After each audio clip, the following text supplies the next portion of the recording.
The invasion of Earth took exactly 72 hours, not because humanity did not fight. They fought with everything they had. Nuclear missiles flew into the sky. Jets screamed across burning cities. Soldiers fired until their weapons melted in their hands. None of it mattered. The Viore hegemony had conquered 1,000 worlds before Earth. Their ships blocked out the sun. Over every major city, their plasma lances turned concrete into glass and steel into vapor. Their shields laughed at nuclear fire the way an elephant might laugh at a mosquito bite.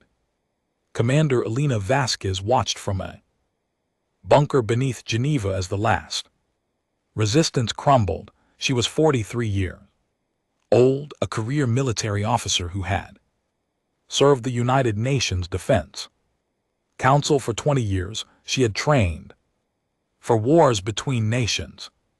She had prepared for terrorist attacks and cyber warfare. Nobody had prepared her for this. The screens showed cities burning across every continent: New York, Beijing, Moscow, Lagos, Sydney. The Valori did not discriminate. They burned everything equally. We have to surrender, said General Morrison, his voice hollow. There is nothing left to fight with. Elena wanted to argue. Every fiber of her being screamed to keep fighting, but she looked at the screens again. She saw the death toll climbing into the billions. She saw children running through streets that would be ash in minutes. Do it, she said. The surrender broadcast went out.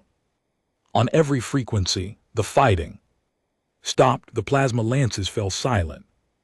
And humanity learned what came next. The Valor did not exterminate. That was the first surprise. They collected. They used. Every species they conquered became part of their empire, not as citizens but as resources, labor forces, mining crews, factory workers. Humanity would live, but humanity would serve. 3 weeks after the surrender, Elena stood in a processing center with 10,000 other humans. They had been sorted by skills and physical condition. Doctors went to medical stations on distant worlds. Engineers went to factory moons. Scientists went to research facilities where their knowledge could be extracted and exploited. Elena and her group were deemed suitable for heavy labor. They were loaded onto transport ships like cattle. The journey through hyperspace took 6 days. When the ships finally stopped, Elena looked through viewport and saw their new home. Slag 7 was a moon orbiting a dying red star. The surface was gray and lifeless, covered with mountains of garbage that stretched from horizon to horizon. The garbage was not ordinary garbage. It was the waste of an interstellar empire. Broken ship components, failed weapons, discarded technology from a 100 conquered civilizations. The hegemony threw away more advanced technology in a single day than Earth had produced in its entire history. Their job was to sort it, process it, extract any materials that still had value. The rest would be crushed and dumped into the star. The transport landed in a vast processing complex. Elena stepped out into thin air that smelled of metal and chemicals. The artificial atmosphere was breathable but harsh. Her lungs burned. With every breath, a tall figure waited for them. Elena had seen Valori on the screens during the invasion, but this was her first time standing before one in person. The creature was insectoid, standing nearly 8 ft tall on 4 legs. Its body was covered in chitinous plates that gleamed like polished armor. 4 arms extended from its torso, each ending in clawed hands that clicked and twitched. Its head was elongated with compound eyes that reflected the red light of the dying star, and mandibles that moved constantly as it spoke. I am Overseer Sarak V, the creature said. Its voice came from a translator device. Embedded in its chest plate, the sound was flat and mechanical, stripped of all emotion. You are now property of the Valori hegemony. Your designation is Labor Unit 774. You will meet daily processing quotas. You will receive protein rations based on productivity. You will not possess weapons. You will not possess communication devices. You will not attempt escape. Violation of any rule results in termination. Elena stepped forward. My name is Elena Vasquez. I was a commander in the United Nations Defense Council. I request to speak with whoever is in charge of human welfare. Sarek Vo's compound eyes focused on her. For a long moment the creature was silent, then its mandibles clicked in what might have been amusement. You misunderstand your situation, human. You have no name. You have a designation. You have no rank. You have a function. You are not prisoners with rights. You are resources with purposes. Be grateful. We find you useful at all. The overseer turned and walked away, its four legs moving in perfect coordination. Guards herded the humans toward their barracks. Elelina walked with them, her jaw tight, her eyes memorizing every detail of their prison. The barracks were utilitarian metal structures built into the side of a massive garbage mountain.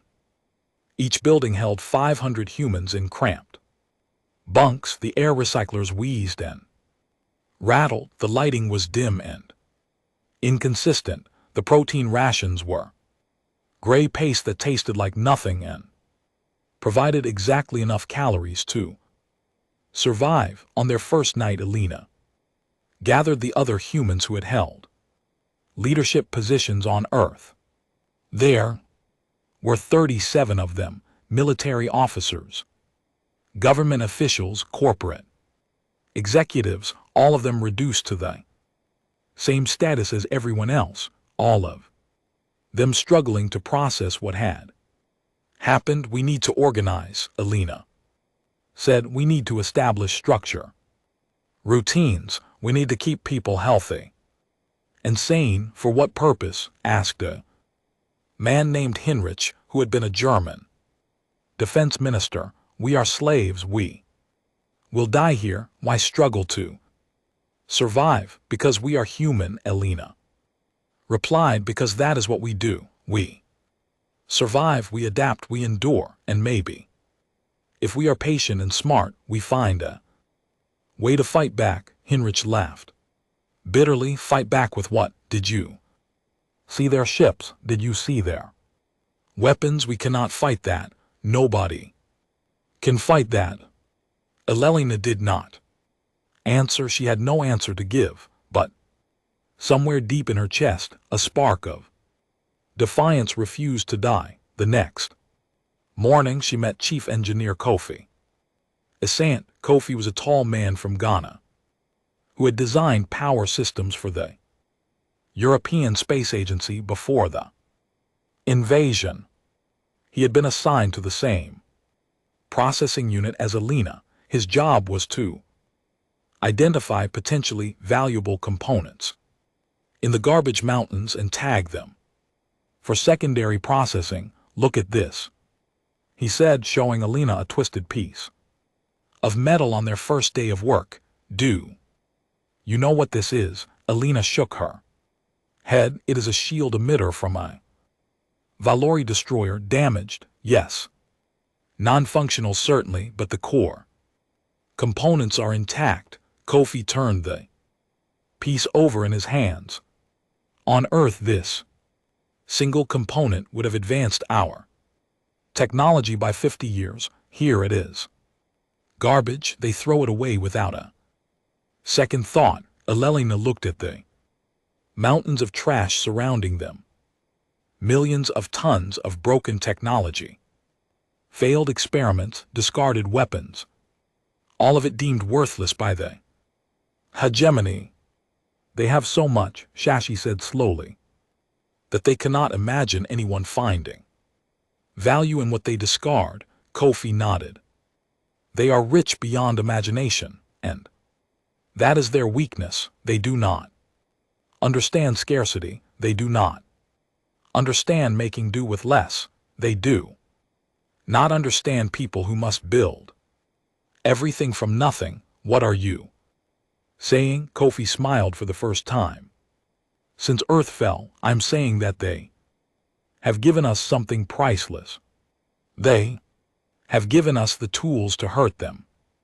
They just do not know it yet. That night in a quiet corner of the barracks, Kofi showed Alina what he had found: a power coupling from a battle cruiser, a targeting sensor from a plasma lance, a fragment of shield generator with its frequency modulator still intact. Each piece alone is useless, he explained, but together, combined with knowledge and ingenuity, they become something more. The Viari have never faced an enemy that could match their technology. They have never needed to innovate or adapt. They simply overwhelm with superior numbers and firepower. And humans have spent their entire history fighting against superior odds. We invented guerrilla warfare. We built weapons from farming tools.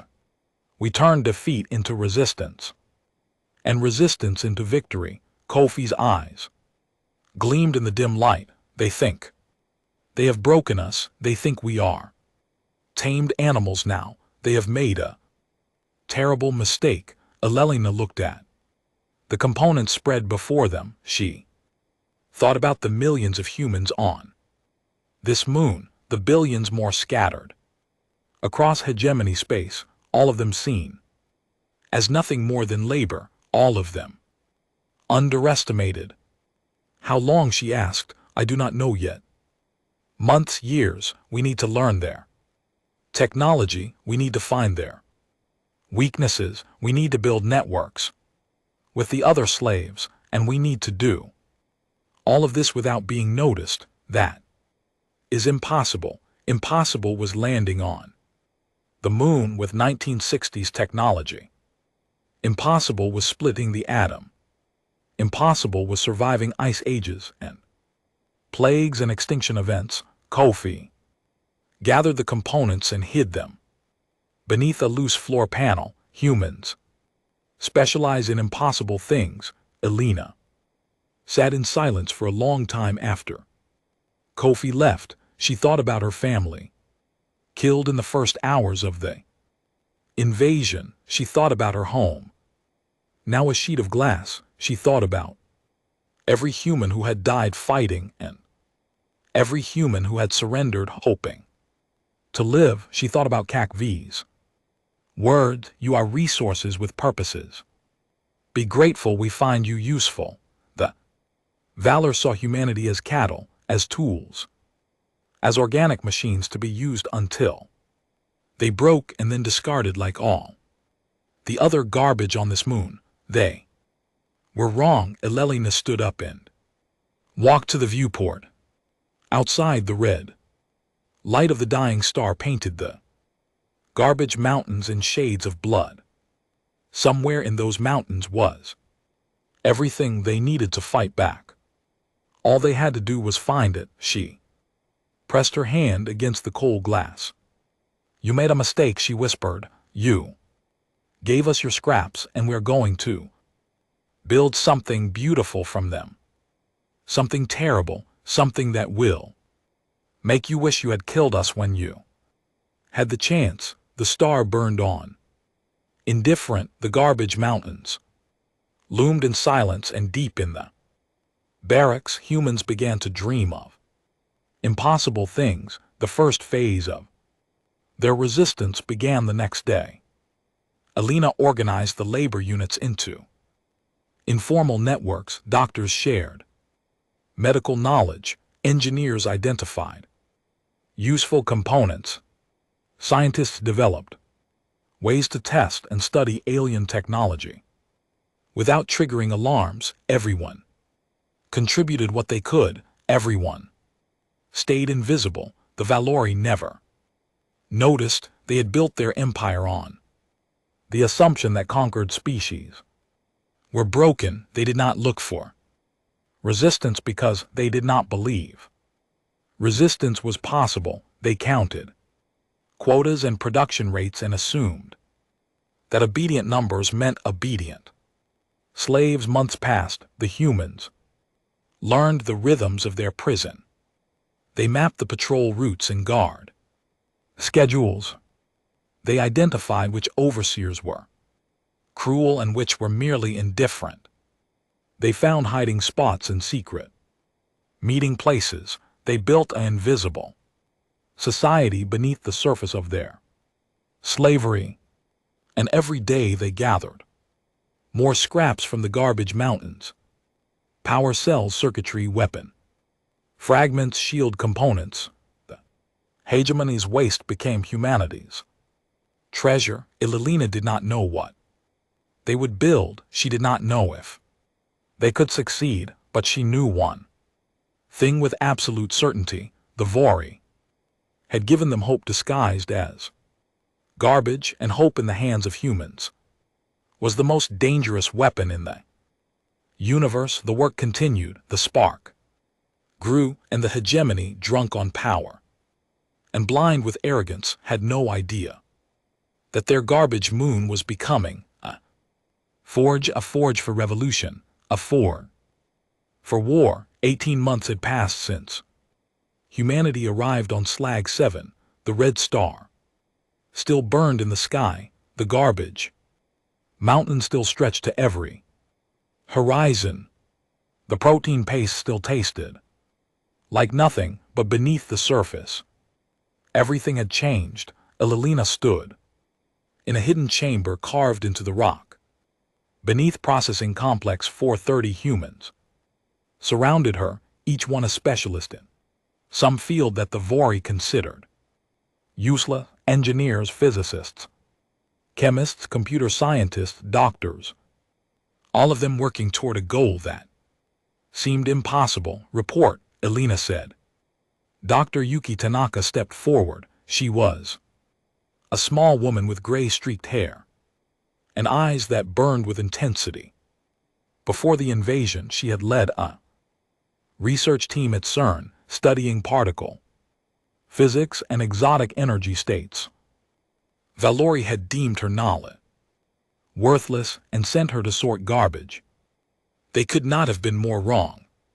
I have finished analyzing the shield generator fragments, Yuki said, and I have found something extraordinary. She spread a collection of papers across a makeshift table. The papers were covered with equations and diagrams, all written in tiny handwriting to save space. Paper was a rare resource on Slag 7. The Valori shield system is based on layered frequency harmonics, she explained. Each layer operates on a different frequency, and together they create a barrier that can absorb or deflect almost any form of energy: plasma, lasers, kinetic impacts, even nuclear radiation. The shields are essentially perfect. Then we cannot break them, said a man named Victor, who had been a Russian weapons designer. No, Yuki said, and a smile crossed her face. We cannot break them, but we can make them break themselves. She pointed to a specific diagram. The layered frequencies create something called a harmonic resonance point. It is a flaw built into the physics of the system. If you hit the shield with exactly the right counter frequency amplified to exactly the right power level, the layers do not absorb the energy. They magnify it. The shield inverts. Elena asked. The defensive energy turns Inward instead of outward, the shield becomes a weapon pointed at its own ship. The stronger the shield, the more violent the reaction. A battle cruiser with full shields would tear itself apart in seconds. Silence filled the chamber. Elena stared at the diagrams, her heart pounding. For 18 months they had gathered components and studied alien technology. For 18 months they had searched for any weakness in the hegemony's invincible fleet, and now in this tiny chamber beneath a garbage mountain they had found it. Can we build something that produces this counter frequency? She asked. Yes, Yuki said. That is the beautiful part. We do not need advanced technology. We just need the right components arranged in the right way, and we have thousands of those components in the garbage piles above us. Kofi stepped forward. He had spent the past 18 months building a network of engineers and technicians across every processing complex on the moon. They had hidden thousands of salvaged components in secret caches, all waiting for a purpose. I have run the calculation, he said. We can build a weapon that produces the counter frequency. It will not look like much. It will be crude and ugly and held together with hope and wire, but it will work. How powerful? Elena asked. One shot from our weapon could destroy a battle cruiser, maybe a carrier if we are lucky, but there is a problem. Kofi's expression darkened. The power requirements are enormous. We would need to drain every salvaged power cell on the moon to charge it. We would get one shot, maybe two, if we are very careful. After that, the weapon is dead. One shot, Victor said slowly, against a fleet that numbers in the thousands. One shot is more than we had yesterday, Elena replied. One shot is proof that they can be heard. One shot is the beginning. She looked around the chamber at the faces of her people. Scientists who should have been exploring the universe, engineers who should have been building wonders, all of them reduced to slaves, and all of them refusing to accept that fate. Build it, she said. Build the weapon, and then we will find a way to make one shot count. The work began in earnest. Kofi divided his teams into cells, each responsible for a specific component of the weapon. Nobody knew the full design except for him and Yuki. That way, if any cell was discovered, the others could continue. It was the same strategy that resistance movements had used on Earth for centuries. The biggest challenge was hiding their activities from the Valori. The overseers monitored production quotas carefully. Any drop in efficiency would trigger an investigation, so the humans worked harder than ever during their official shifts, exceeding their quotas by small margins. The extra productivity created slack that they could use for their secret work. They also had help from unexpected allies. The Morith were a reptilian species that had been enslaved by the hegemony for 3 centuries. They were cold-blooded creatures with scales the color of rust and eyes like yellow lanterns. The Vari used them for heavy lifting and dangerous work, considering them too stupid for anything else. The Valori were wrong about that. 2. Elena met their elder in a garbage processing yard during a night shift. The old Marth moved slowly, his scales scarred from centuries of labor, but his eyes were sharp and knowing. You are building something, Tesk said. His voice was a low rumble like stones grinding together. We have watched your people, the way you sort components, the way you hide things, the way you whisper when you think no one Can hear Alina tensed. If the Morith reported them to the overseers, everything would be lost. Thousands of humans would be executed. Their dream would die before it could be born. What do you want? She asked carefully. Was silent for a long moment. When he spoke again, his voice carried the weight of 300 years of bondage. We want to know if it can hurt them. Elelina studied the old alien. She saw the scars on his scales.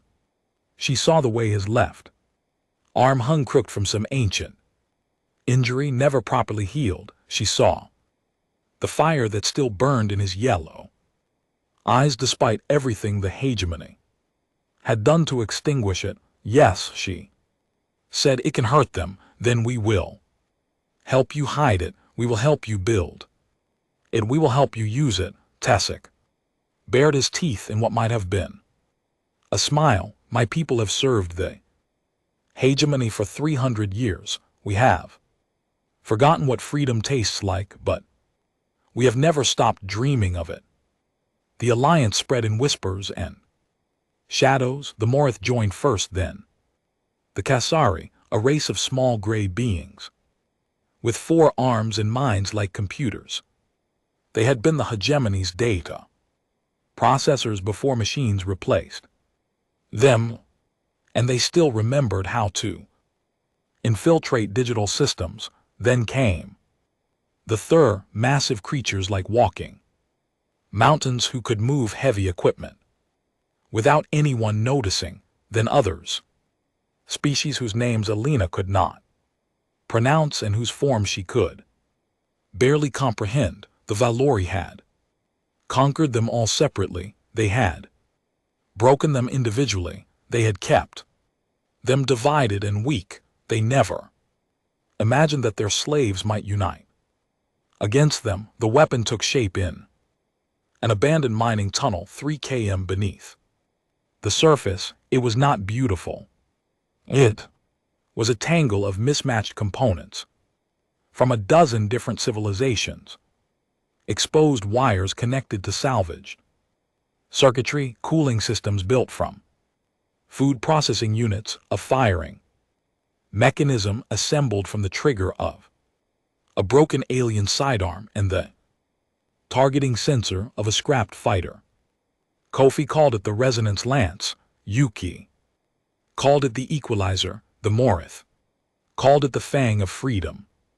Elelina simply called it hope. 6 months into construction, disaster almost struck. A young human engineer named Marcus made a mistake. He hid a component in the wrong place, and a Valor patrol found it during a random inspection. The guards dragged Marcus before Overseer Sarek V4 interrogation. Elelina learned of the capture within minutes. She raced to the Overseer's office, her mind spinning through options. If Marcus broke under torture, everything was lost. If she did nothing, Marcus would die, and the Valori might find the weapon anyway. Either choice led to catastrophe. She found Sarek examining the captured component. It was a power regulator, small and unremarkable. The Overseer turned its compound eyes toward Alina as she entered. Commander Vasquez, Sarek said. The creature had learned her name over the past 18 months. It found her useful for maintaining order among the humans. Your worker had unauthorized materials. Explain. Elelina had prepared for this moment. Every member of the resistance had been given a cover story, a lie to tell if they were caught. The lies were designed to be believable and unprovable. He was hoarding, she said.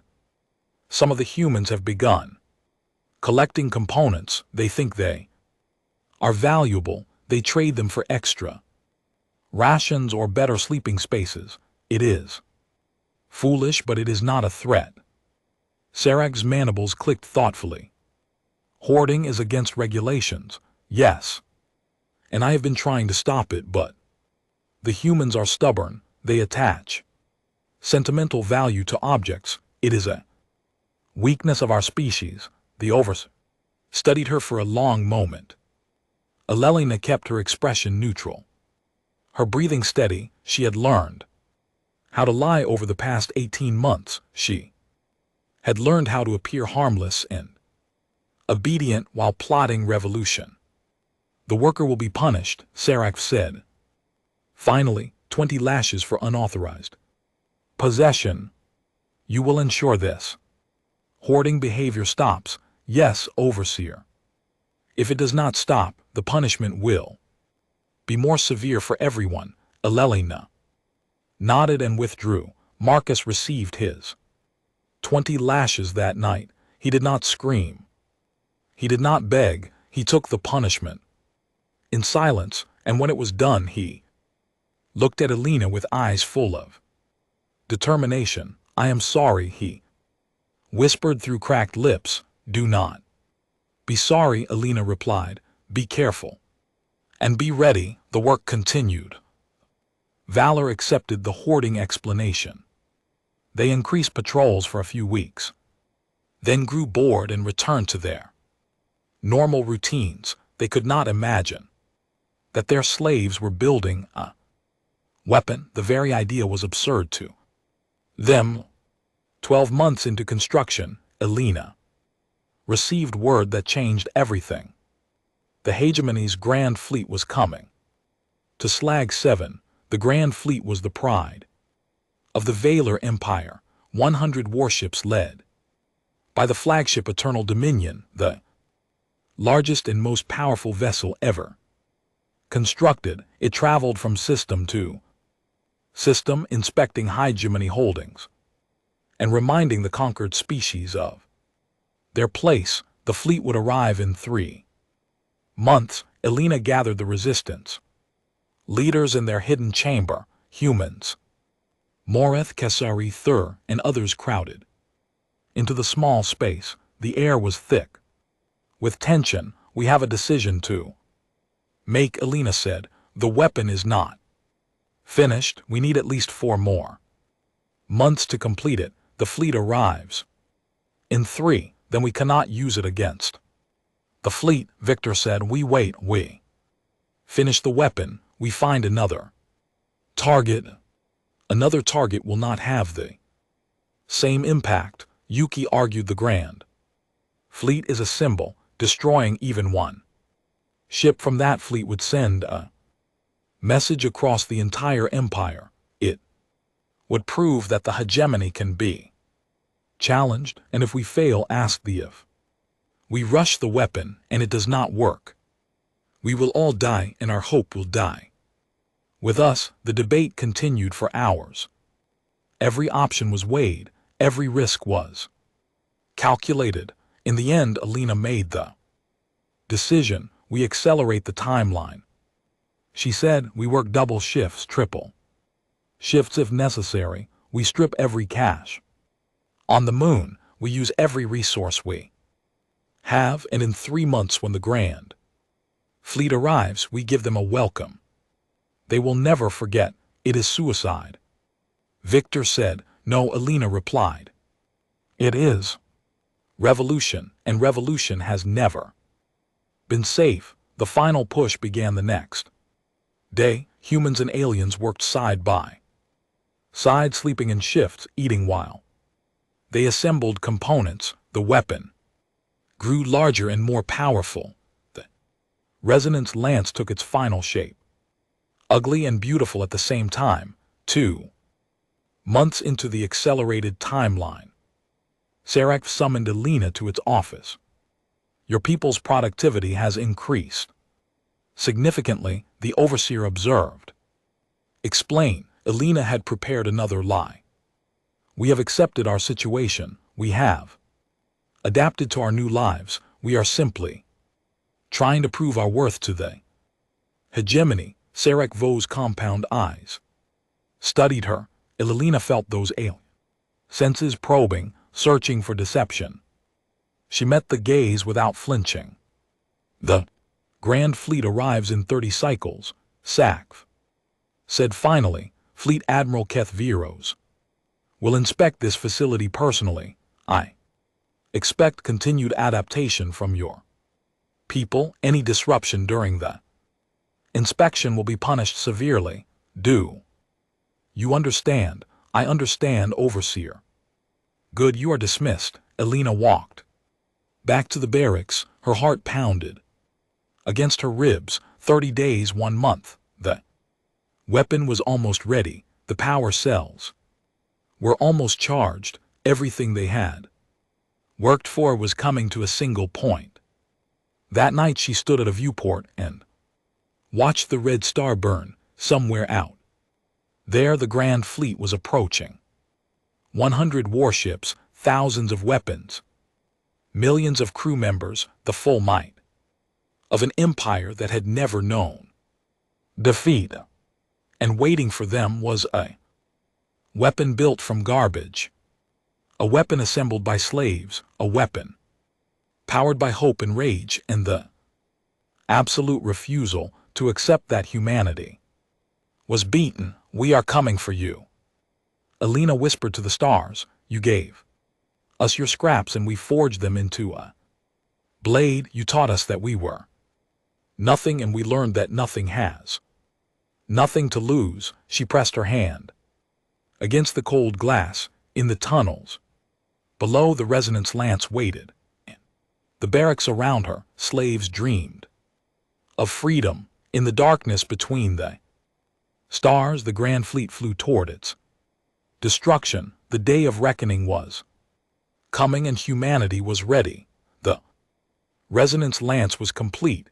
Elena stood before it in the deep tunnel, surrounded by the beings who had built it. Humans, more Kasari, Thur, and others filled the chamber, their faces lit by the soft glow of salvaged light panels. The weapon dominated the space, a massive construct of twisted metal and exposed wiring that looked more like a sculpture of chaos than a weapon of war. It was 20 m long and 5 m wide. Its barrel was made from the heat exchangers of a dozen different ship engines welded together in ways that should not have worked. Its power core was assembled from 17 different civilizations' energy technology, each piece modified to work with the others. Its targeting system came from a Valori fighter craft, its cooling system from a Kasari data center, its firing mechanism from human ingenuity and desperation. Kofi walked Elena through the final inspection. His hands were scarred from 18 months of secret work. His eyes were red from lack of sleep, but his voice was steady and proud. The frequency modulator is calibrated to the exact resonance point that Yuki identified, he explained.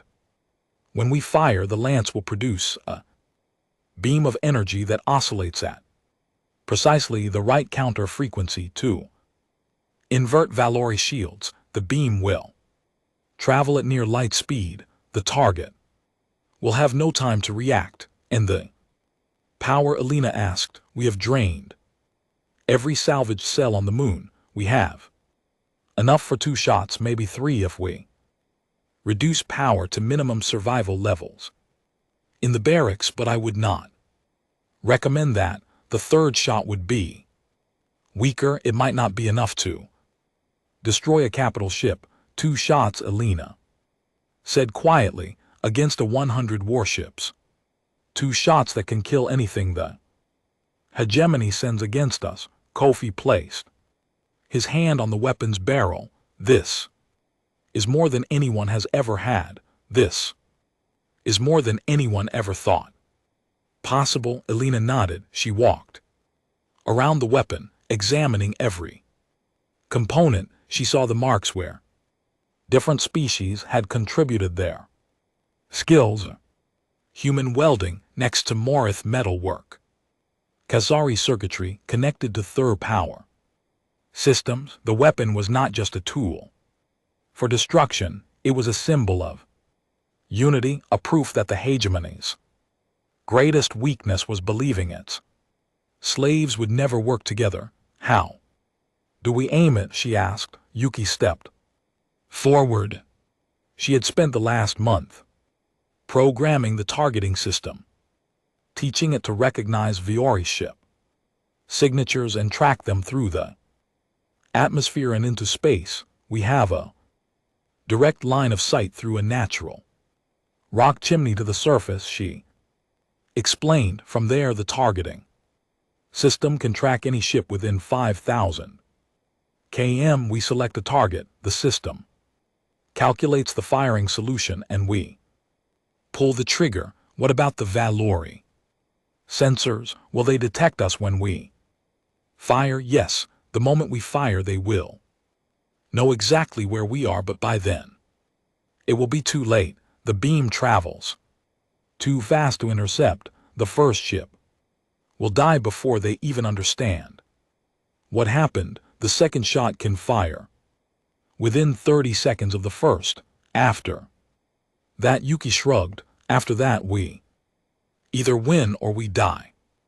Elelina turned to face the assembled resistance, hundreds of beings from a dozen different species, all looking at her, all waiting for her words. She had never wanted to be a leader. She had been a bureaucrat before the invasion, a coordinator of defense policy, not a warrior. But the invasion had changed everything.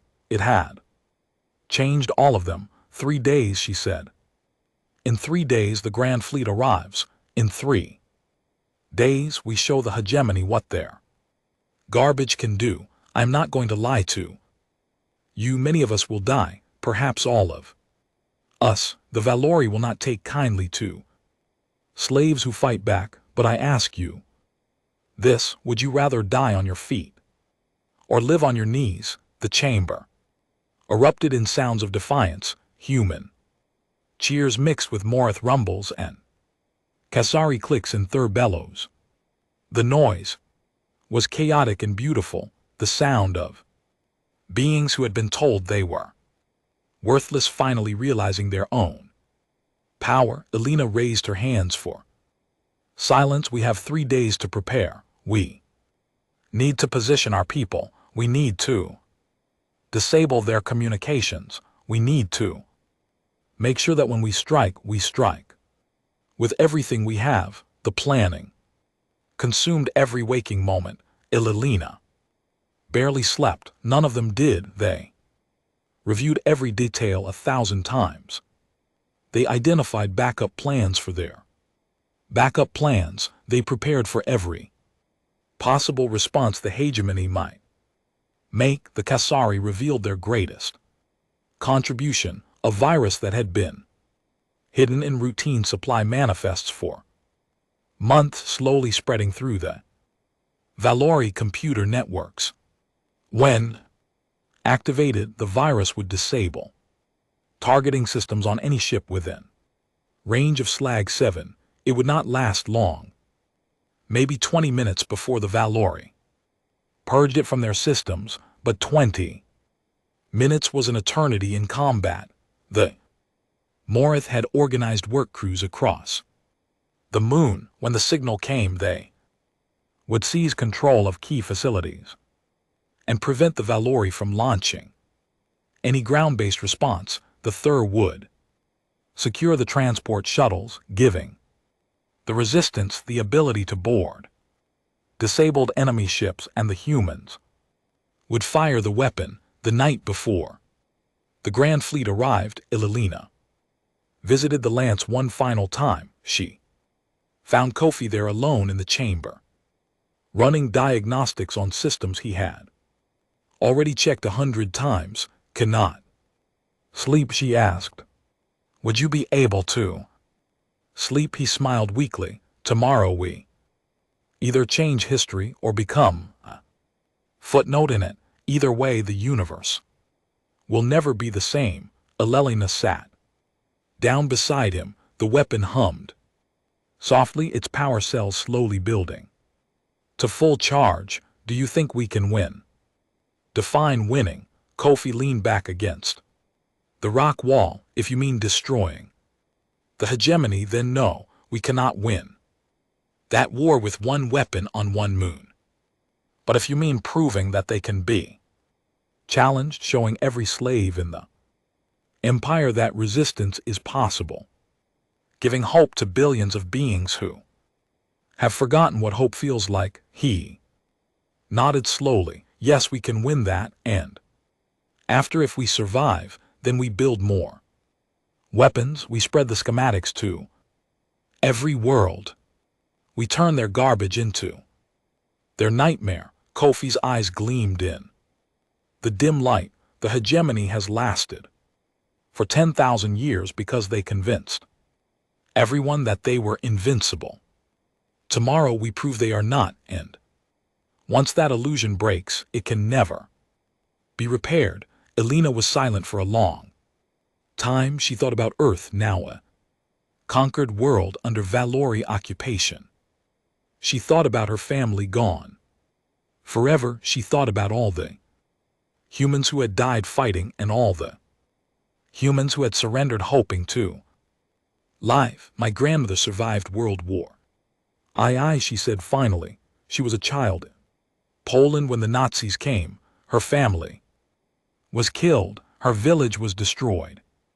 She spent 4 years hiding in forests and basement, eating rats and drinking rainwater. Everyone told her she would die. Everyone told her resistance was pointless, but she survived. She grew old. She had children and grandchildren. And she never ever stopped believing that ordinary people could defeat monsters. Kofi listened in silence. I used to think her stories were exaggerations, Elena continued. I grew up in a peaceful world. I never knew real darkness. I never understood what it meant to fight against impossible odds. She stood up and placed her hand on the weapon. Now I understand. Now I know what she knew. The darkness is never as strong as it pretends to be. And ordinary people, when they stand together, can defeat any monster. The morning came too quickly. Elena had not slept at all. She stood at her command post in the tunnel, surrounded by screens displaying information from sensors hidden across the moon's surface. Around her, humans and aliens waited at their stations, ready to carry out the plan they had spent 18 months preparing. At exactly Euro 700 local time, the sky tore open. The Grand Fleet emerged from hyperspace like a swarm of metal locusts, carriers the size of cities, battle cruisers bristling with weapons, destroyers and frigates, and support vessels beyond counting. At the center of the formation hung the Eternal Dominion, the flagship, a vessel so large that it cast a shadow over the entire moon. Elena watched the fleet deploy on her screens. 100 warships arranged in perfect formation, their weapons cold, their shields at rest. They did not expect resistance. They did not expect danger. They came to inspect their property, not to fight. All stations report, Elena commanded. Reports came in from across the moon. The Morith were in position. The Kasari virus was ready to deploy. The Thur had secured the shuttle bays. The humans at the Lance were ready to fire. Power levels, Elena asked. Full charge, Kofi replied over the communicator. Both shots ready, targeting locked on the Eternal Dominion, Yuki confirmed.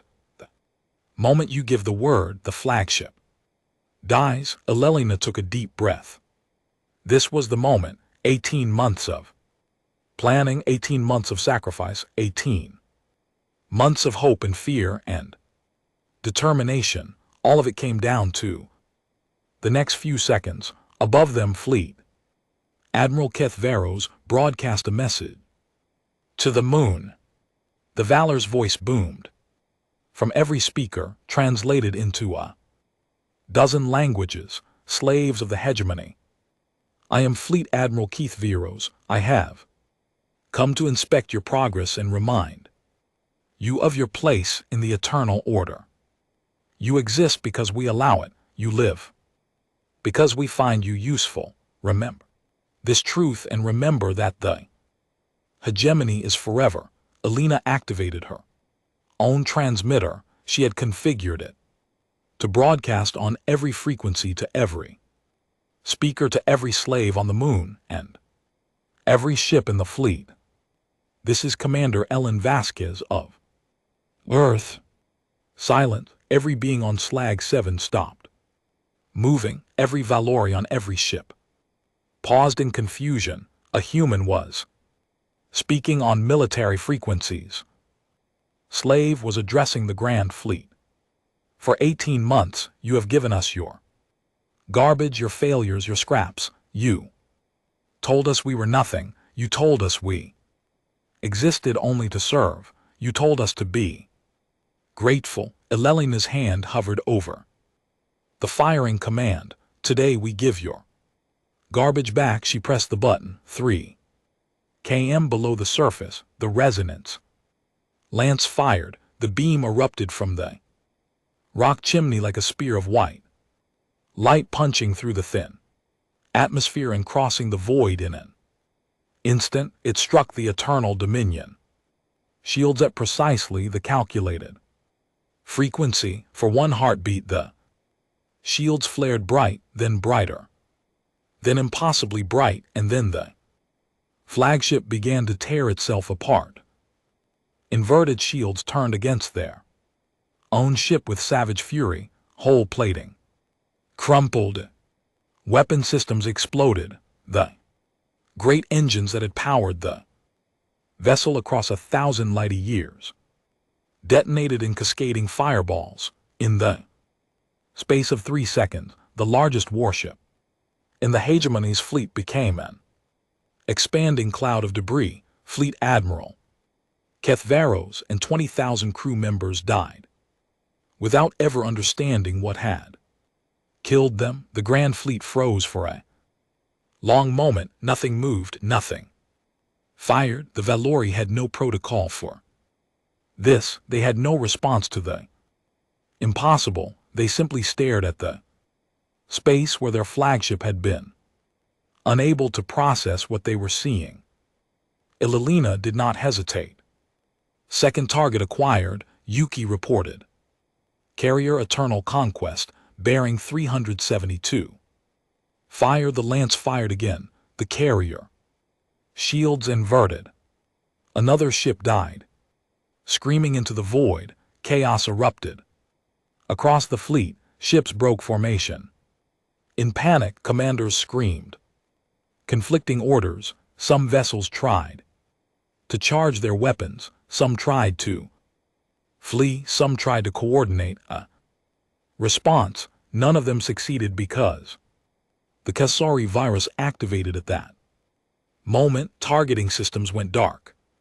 Across 30 ships, navigation computers crashed. Communication arrays filled with static. The Grand Fleet, the pride of the Valori Empire, was blind and deaf and terrified. And on the surface of Slag 7, the slaves rose.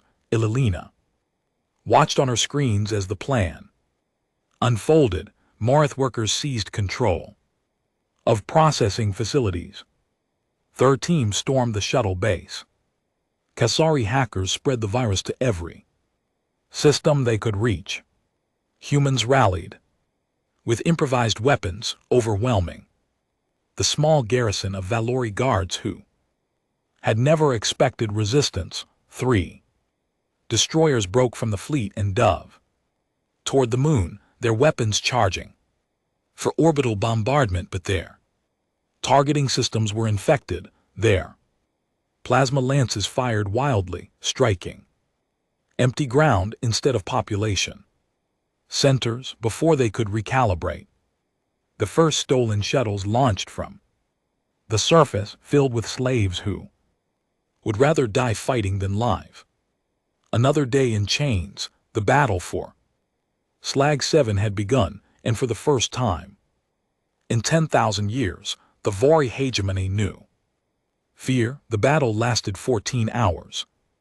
Elelina had expected to die within the first few minutes.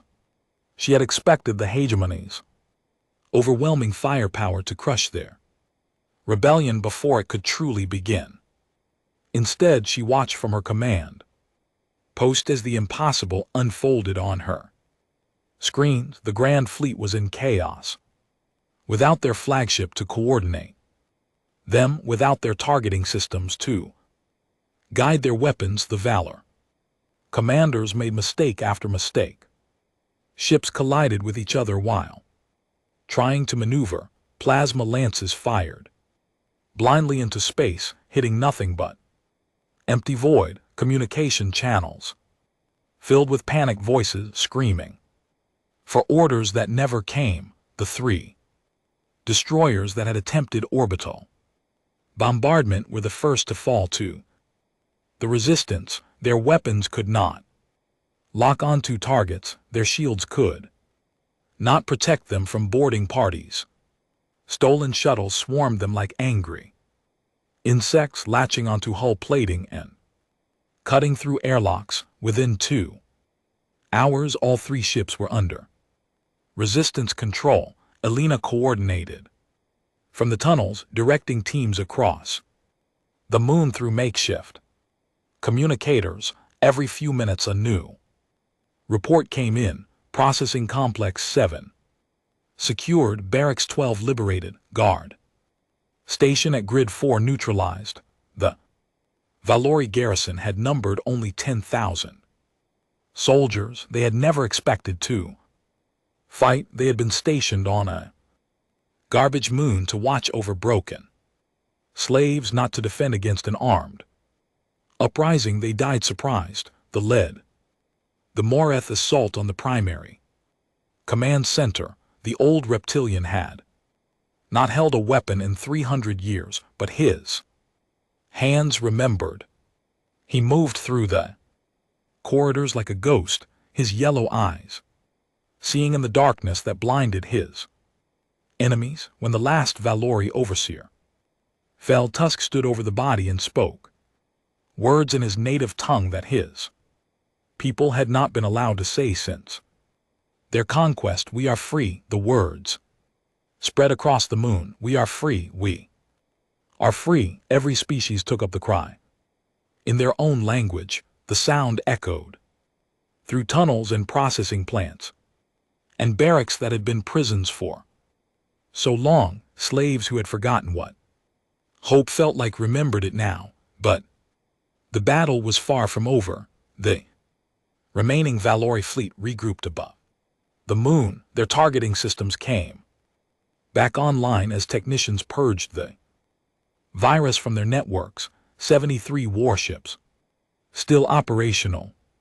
73 vessels filled with soldiers who wanted revenge for their dead admiral and their burning flagship fleet.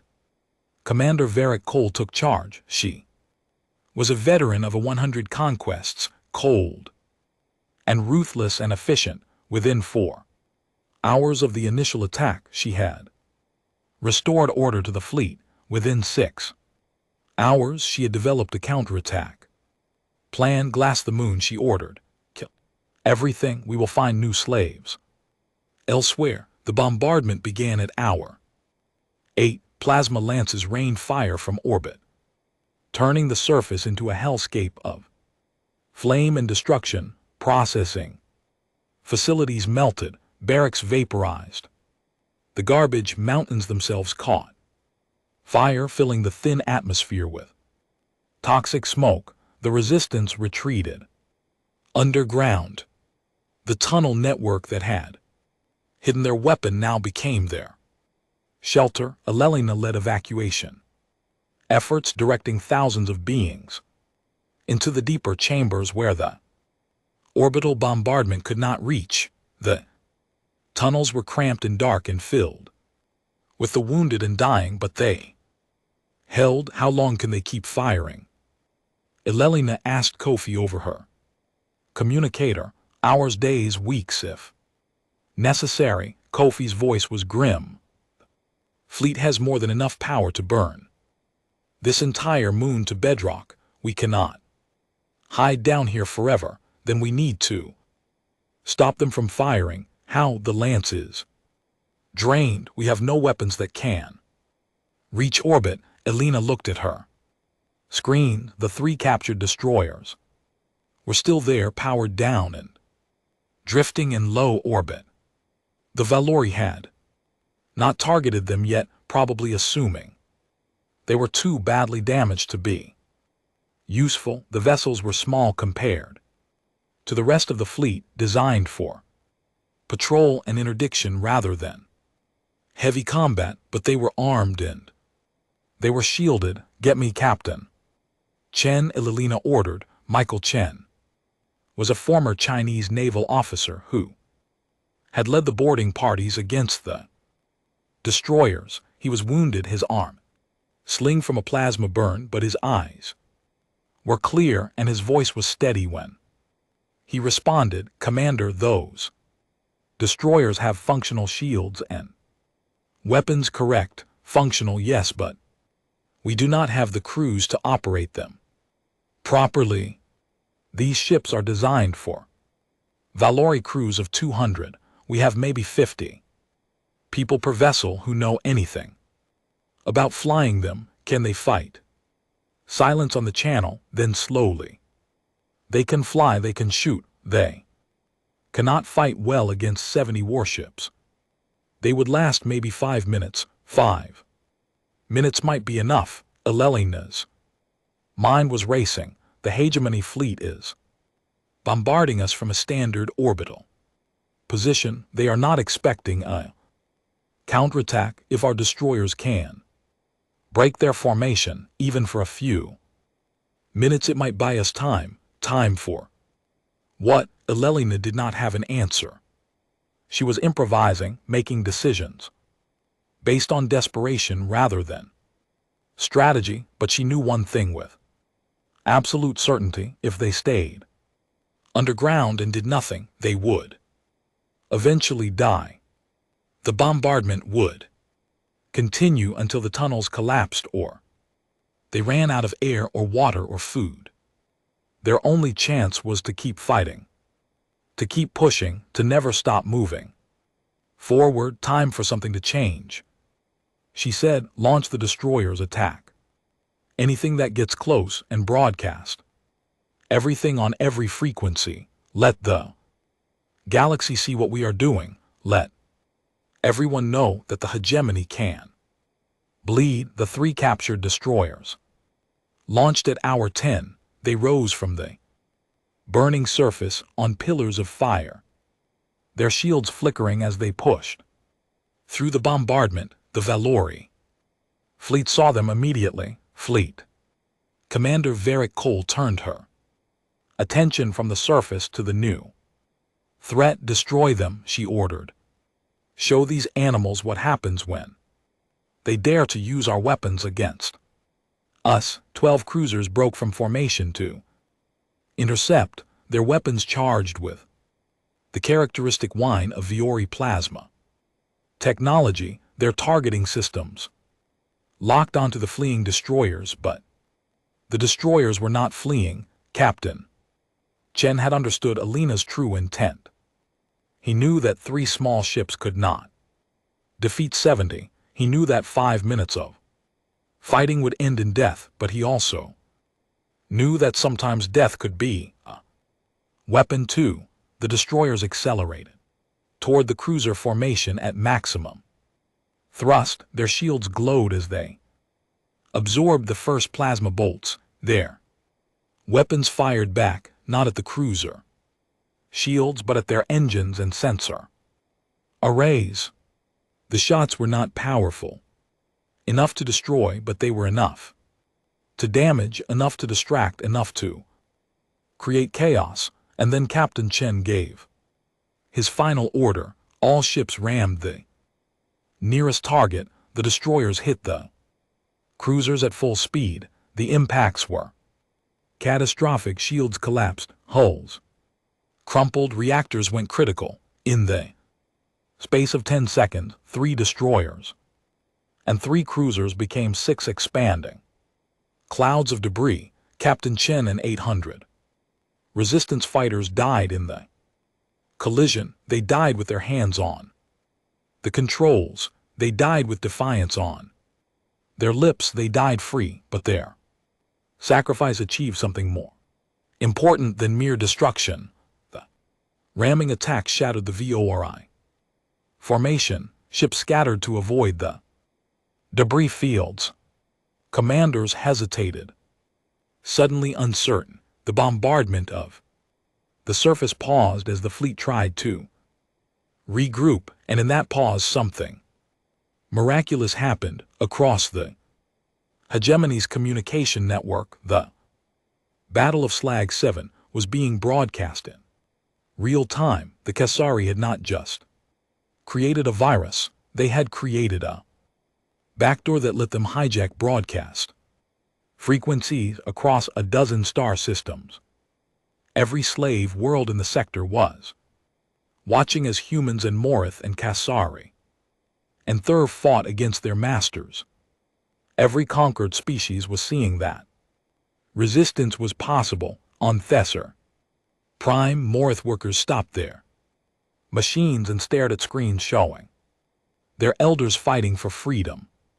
On Kaswar, data centers went silent as Kesari analysts abandoned their post to watch their brothers die with honor. On world after world, in system after system, slaves looked up from their labor and saw something they had never seen before. They saw their masters bleeding. The first uprisings began. Within hours, they were small at first. Scattered incidents, isolated acts of defiance, but they spread like fire. Through dry grass, the hegemony had never bothered to station large garrisons on most slave worlds. Why would they? Their slaves were broken.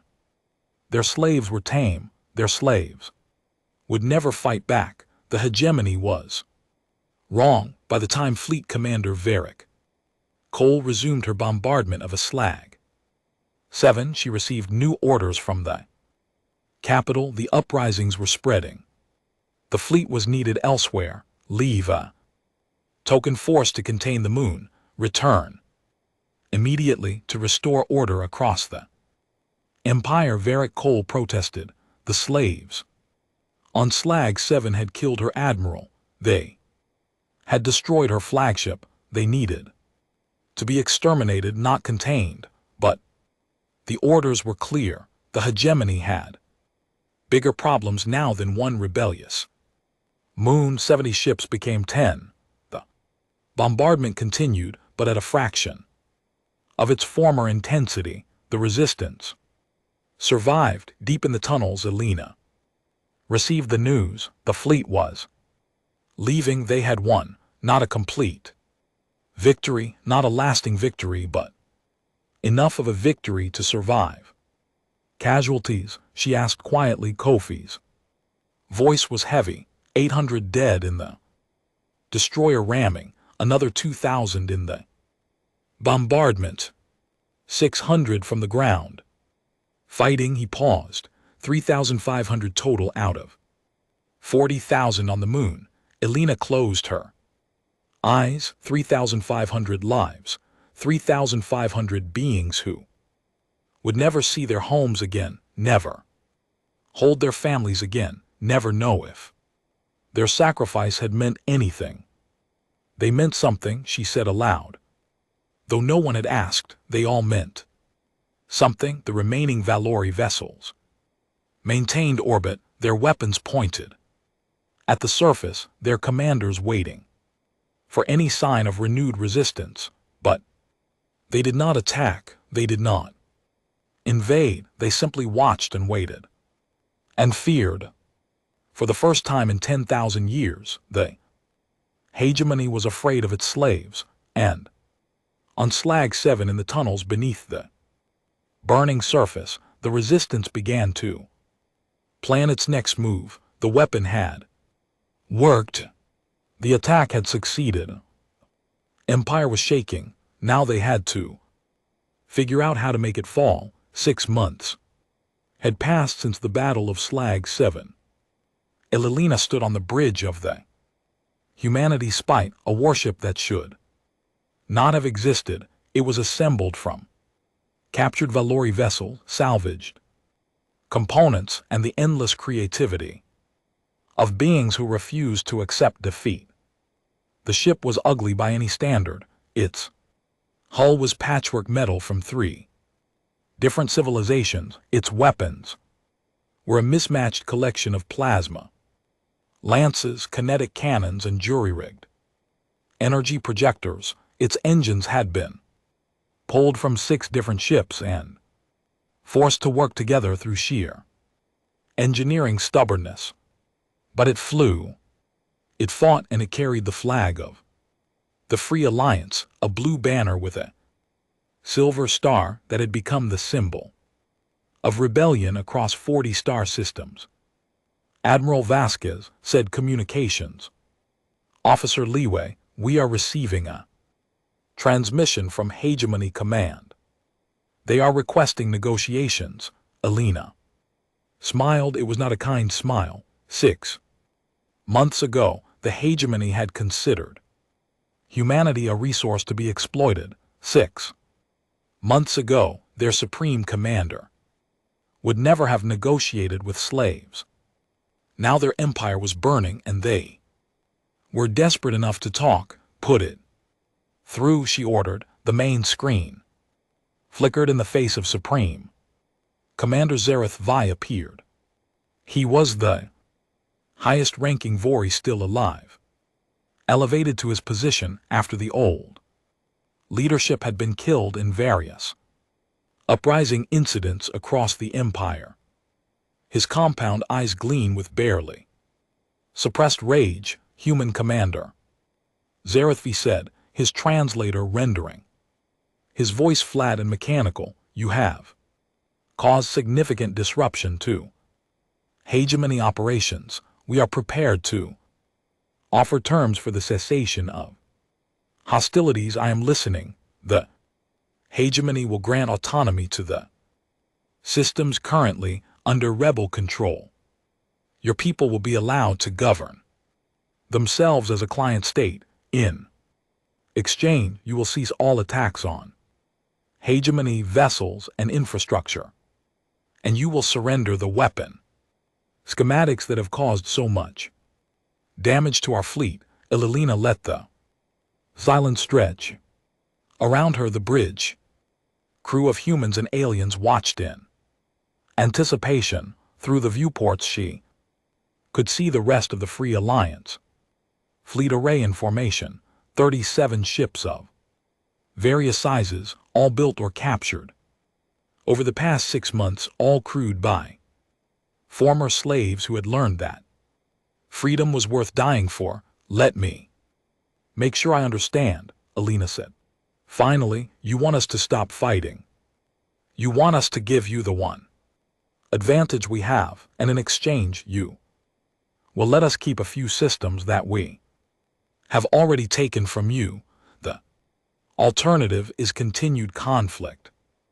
Zareth Vi replied, "The Hegemony has resources you cannot imagine. We can produce 1,000 ships for everyone you destroy. Eventually we will crush your rebellion and restore order to our empire." "Perhaps," Elelina clasped her hands behind her back, "but how many ships will you lose before that happens? How many systems will fall while you are fighting us? How many other species will see our example and rise up?" She leaned forward. "You are not offering us peace, Supreme Commander. You are asking us to surrender in exchange for a slightly prettier cage, and we did not fight our way out of one cage just to accept another." Zareth V's mandibles clicked. "Agitation. You are making a grave mistake, human. The hegemony has existed for 10,000 years. We have crushed Rebellions before, yours will be no different. The rebellions you crushed before did not have the resonance. Lance, Elelina smiled again, cold and sharp. The schematics have already spread to every slave world in your empire. Every species you conquered now knows how to hurt you. You cannot take that knowledge back. You cannot unring that bell. The age of Valori. Invincibility is over, and nothing you do will restore it. The Supreme Commander was silent for a long moment. When he spoke again, his voice was harder, colder, stripped of any pretense of negotiation.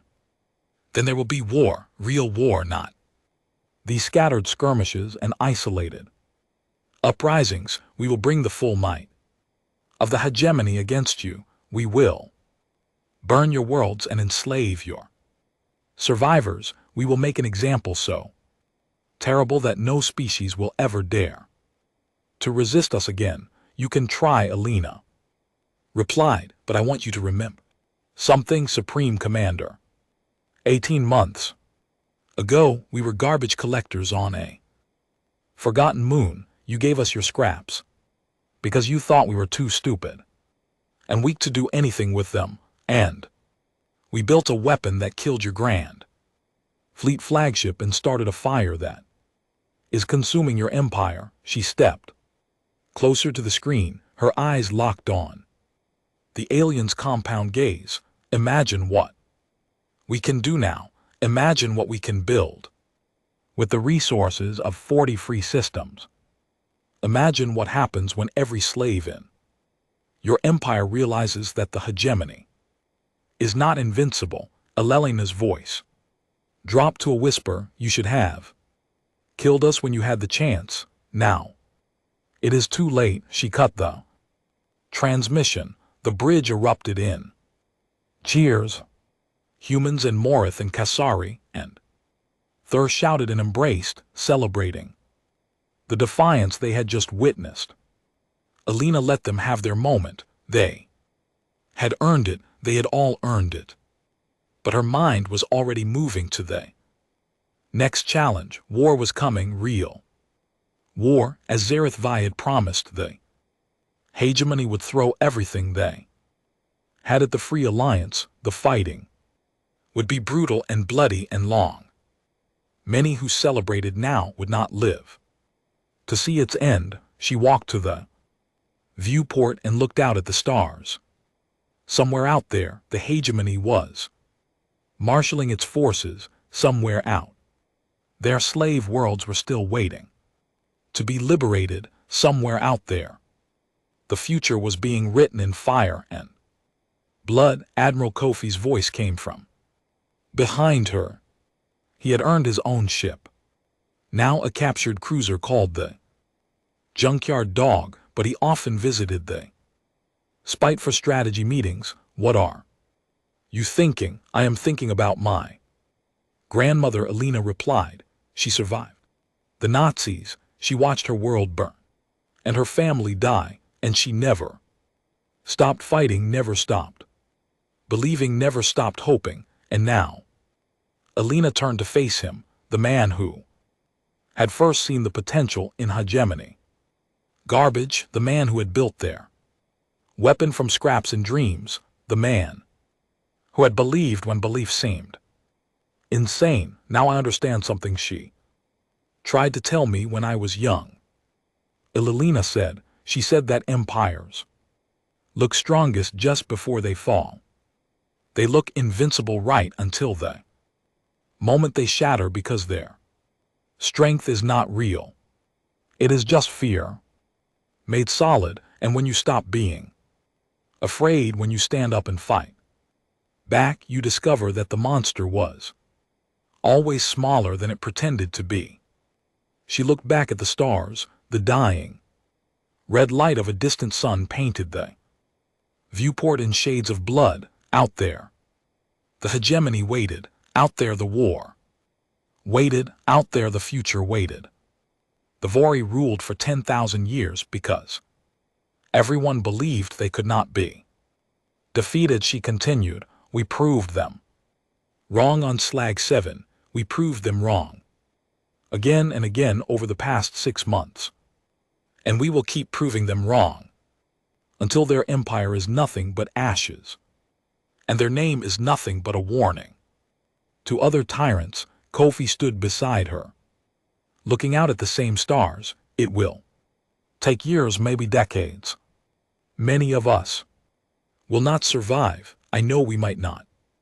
When I know that too, Ilelina placed her hand on the viewport, feeling the cold of space through the glass, but we are going to try because that is what we do, that is what humans do, that is what free people do. We fight even when fighting seems hopeless, we hope even when hope seems foolish, we build weapons from garbage and dreams from despair. She turned to face the bridge. Where her crew waited, humans stood. Alongside Morith, Kesari worked at stations beside Thur, a dozen species that had been slaves 6 months ago now served together as equals, united by shared suffering and shared liberation. Set course for the Thesser system, Elena commanded. The more home world is still under hegemony occupation. 300 years of slavery ends today. The fleet moved into formation. 37 ships that should not have existed, crewed by beings who should have been broken, flying toward a battle they should not have been able to fight. The stars wheeled around them as they prepared to jump to hyperspace.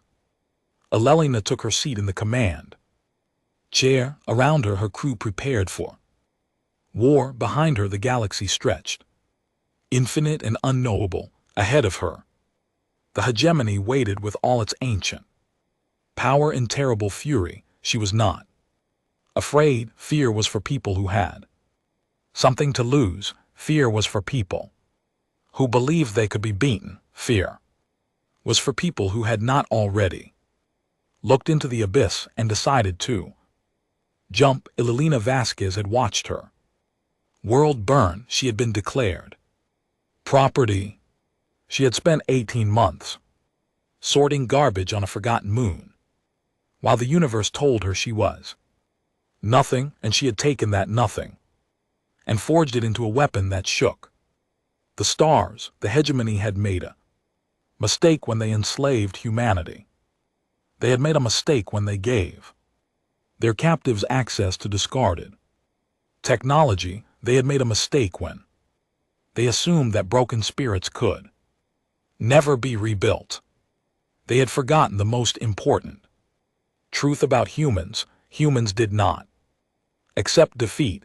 Humans did not surrender to despair. Humans took the worst the universe could throw at them and used it as raw material to build something better. They had crawled out of caves and conquered a planet. They had survived ice ages and plagues and wars. They had turned every obstacle into an opportunity, every setback into a lesson, every piece of garbage into a treasure. The Valori had given humanity scraps. Humanity had built an empire. From them, the fleet jumped to hyperspace, vanishing from normal space. In a flash of twisted light, they were going to war. They were going to free the Morith home world, and then the Kasari home world, and then every world that still wore chains. They were going to tear down an empire that had stood for 10,000 years and build something new. From its ashes, they were going to win, not because they were stronger or smarter or better armed, but because they had something the hegemony would never understand. They had hope. They had determination. They had the absolute refusal to accept that the universe could not be changed. The Vari had conquered 1,000 worlds because they had the biggest ships and the most powerful weapons, but humanity had something more powerful than ships or weapons. They had the ability to look at impossible odds and say, we can do this. They had the ability to take garbage and see potential. They had the ability to lose everything and still find reasons to keep fighting.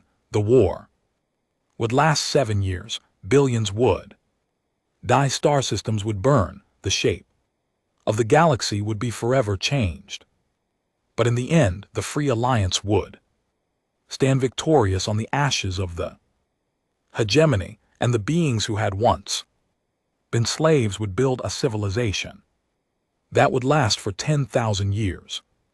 All of it started with a pile of garbage and a group of humans who refused to accept that they were beaten. All of it started with a weapon built from scraps and dreams. All of it started with hope, and hope in the hands of humanity was the most dangerous weapon in the universe.